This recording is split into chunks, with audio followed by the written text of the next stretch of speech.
wa Tanzania. Leo naomba unisikilize kwa umakini sana kuliko kipindi chochote ambacho umewahi kunisikiliza.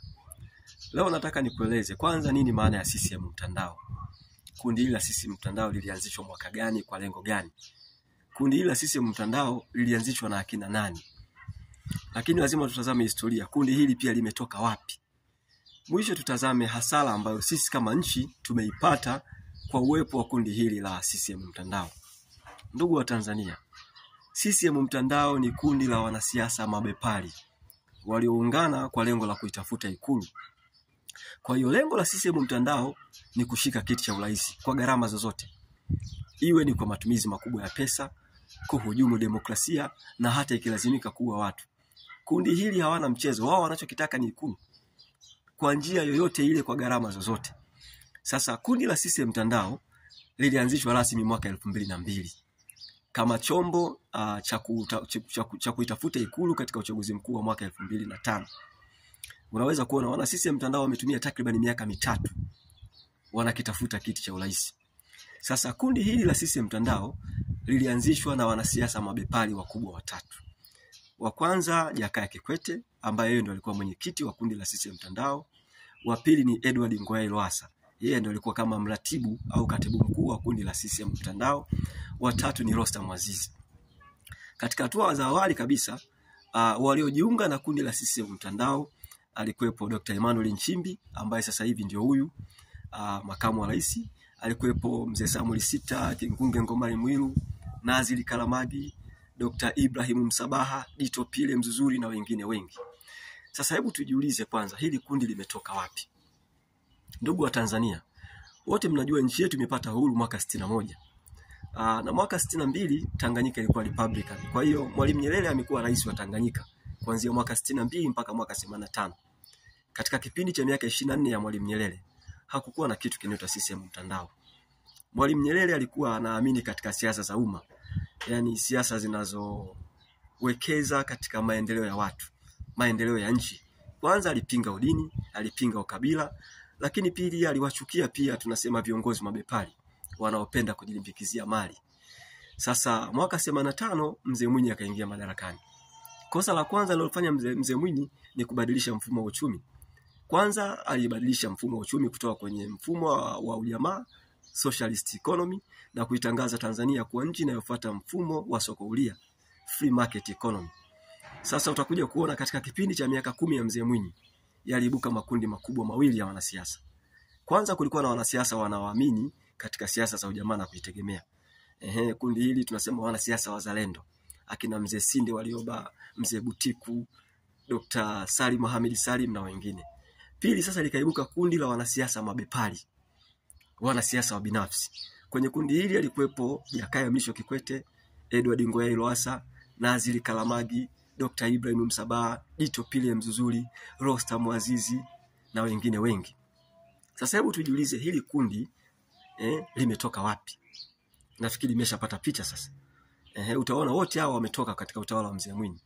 Mwaka 1988 Mzee Mwinyi alimteua Kikwete kwanza kuwa mbunge na baadaye akampa naibu waziri wa Wizara ya Maji, Nishati na Madini.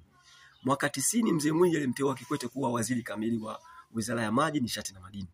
Mwaka 94 Kikwete ameteuliwa kuwa waziri wa fedha. Mwaka 86 Mzee Lowassa aliteuliwa kuwa mkurugenzi wa tunasema kile kituo cha mikutano mikuu kule Arusha AACC. Mwaka 90 Mzee Lowassa aliteuliwa kuwa waziri wa nchi ofisi ya waziri mkuu. Wakati huo waziri mkuu alikuwa Mzee John Malechela. Miaka ya 93 Lowassa aliteuliwa kuwa waziri wa ardhi. Kwa nafikiri umeshapata watu hawa walitoka wapi. Sasa tuangalie mwaka 95.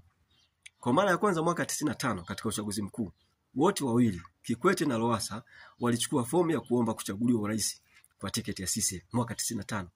Kwa bahati nzuri mwaka 95 Mzee Nyerere alikuwa bado yuko hai. Kwa hiyo nafikiri aligoma. Aliwakataa. Kwa hiyo Mzee Mkapa akapata nafasi ya kuwa rais mwaka 95.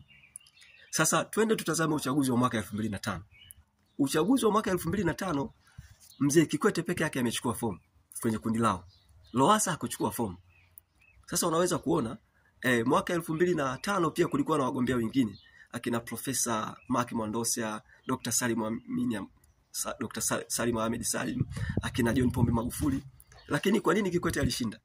Kikwete alishinda sio kwa sababu yeye alikuwa bora kuliko wale wagombea wengine. Kikwete alishinda kwa sababu ya kundi lao wana mtandao. Kikwete alishinda kwa sababu ya mbinu chafu ambazo walikuwa wanazitumia. Tangu zamani kundi la CCM mtandao haliamini katika ubora. Wao wanaamini katika ujanja, wizi wa kula, kuhonga wajumbe wa mkutano mkuu. Kwa unaweza kuona, yani mwaka 2005 tayari wajumbe wa halmashauri kuu wananunuliwa, wanahongwa kama wanawake malaya. Unaweza kuona. Sasa Kikwete akashinda uchaguzi mwaka 2005. Akamchagua Lowassa, mwana mtandao mwenzake, kuwa waziri mkuu. Kikwete akamteua huyu Dr. Emmanuel Nchimbi kuwa naibu waziri Wizara ya Habari, Utamaduni, Sanaa na Michezo. Kwa unaweza kupata picha. Sasa Watanzania nafikiri mmeshapata picha. Sasa bila shaka unaweza kuona. Sasa unamuona huyu ambaye sasa hivi ni waziri mkuu, Dr.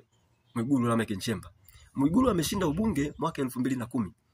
Huyu Kikwete ambaye ndio mwenyekiti wa wanamtandao alimteua Mwigulu kuwa naibu katibu mkuu Chama cha Mapinduzi. Baadaye Kikwete huyu alimteua Mwigulu kuwa naibu waziri wa fedha. Alikuwa anamsaidia Saada Mkuya. Sasa unaweza kupata picha.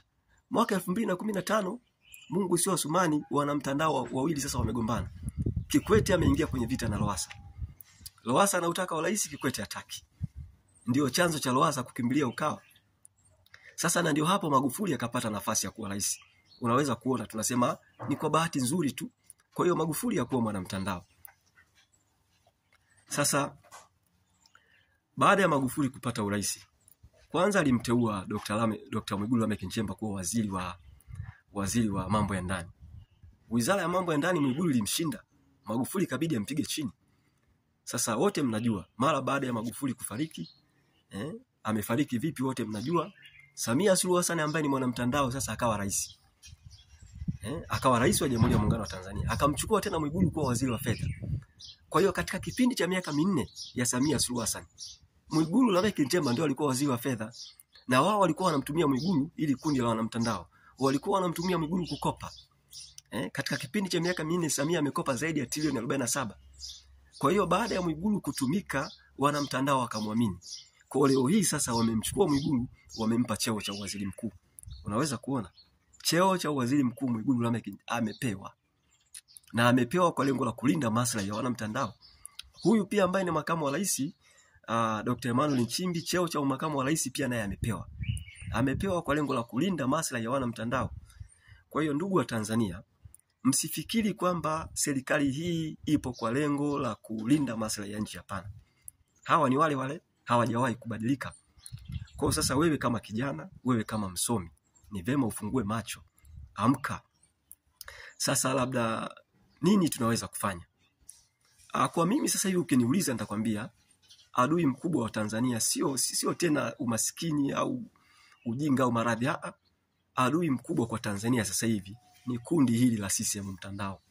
Kwa sababu hawa ukiwaona wako smart, wamevaa suti, lakini ni majambazi.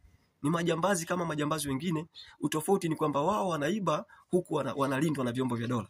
Wanaiba huku wanatetewa na mahakama. Kwa hiyo nchi yetu ipo kwenye hali mbaya sana. Sasa mimi ni shauri. Kwanza ni washauri viongozi wa dini waungane kwa ajili ya kuitetea nchi yetu.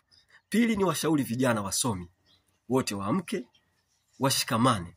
Ikiwezekana tarehe 9 mwezi wa 12 tufanye maandamano makubwa.